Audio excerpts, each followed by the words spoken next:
আসসালামু আলাইকুম। আজকে ভাবলাম একটা সন্ধ্যার দিকে কী নাস্তা দিব ভেবে তারপরে ভাবলাম যেহেতু ঈদের দিন সেমাই খেয়েছি, এরপর আর খাওয়া হয়নি, অনেকগুলা সেমাই কেনা হয়েছে, তো ভাবলাম যে যেহেতু সেমাই আছে তাহলে করেই ফেলি।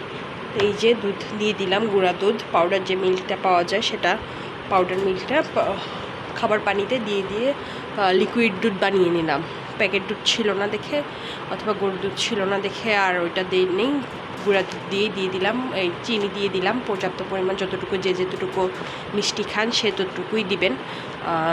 দিয়ে দিলাম যতক্ষণ পর্যন্ত না বলকাচ্ছে ততক্ষণ পর্যন্ত নাড়তে থাকবেন অবশ্যই, না বলকানো পর্যন্ত, তাহলে চিনিটাও মিক্স হবে না। সামান্য একটুখানি লবণ দিয়ে দিলাম। অনেকে লবণ খায়, অনেকে খায় না, তবে আমি একটু খাই।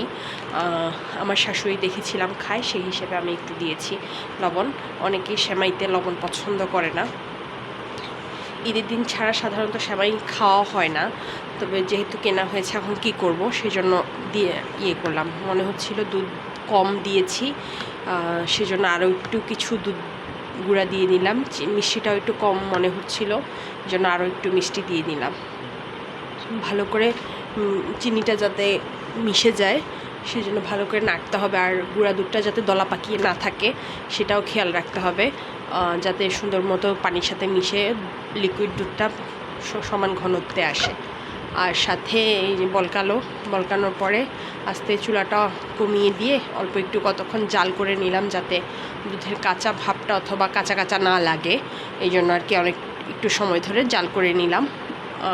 জাল করে নিয়ে এবার বাদামটা, কাঠবাদাম কুচি করে নিলাম, আর কিশমিশটা দিয়ে দিলাম। কাঠবাদাম আর কিশমিশটা দিলে ফ্লেভার অন্যরকম থাকে। আর এই যে লং, এলাচ, দারচিনি এগুলো ছাড়া তো হবেই না। এবার কি করছে, এই যে অন্য একটা বাটিতে, যেটা বাটিতে সার্ভ করে দিব, সে বাটিতে আমি সেমাইটা, যতটুকু সেমাই খাবো কিংবা দুধের সাথে যাবে অতটুকু সেমাই নিয়ে এবার গরম করা দুধটা আস্তে করে ঢেলে দিলাম। সেমাইটা যদি এভাবে দুধ ঢেলে দিয়ে রান্না করা হয় অথবা বানানো হয়, তাহলে সেমাইটা অত গলে না, কিন্তু এভাবে দিলে সুন্দর ঝরঝরা থাকে, মানে প্রতিটা বাইটে সুন্দর মতো ফিলটা পাওয়া যায়, মজা হয় আর কি। মানে আমি যেভাবে বানাই সেভাবেই, রেগুলার বেসিসে যেভাবে বানাই ওইভাবেই সার্ভ করছি। উপরে বাদাম আর কিশমিশ, কেটে রাখা বাদাম আর কিশমিশটা দিয়ে নিলাম, যাতে খেতে ভালো লাগে, দেখতেও সুন্দর লাগে। কালারটা খুবই সুন্দর আসছে, একটু অরেঞ্জি টাইপসের। আমার খেতেও বেশ ভালো লেগেছে, আর দেখতেও খুব মজা লেগেছে। এই যে সার্ভ করে দিলাম, সবাই খেয়ে নিই।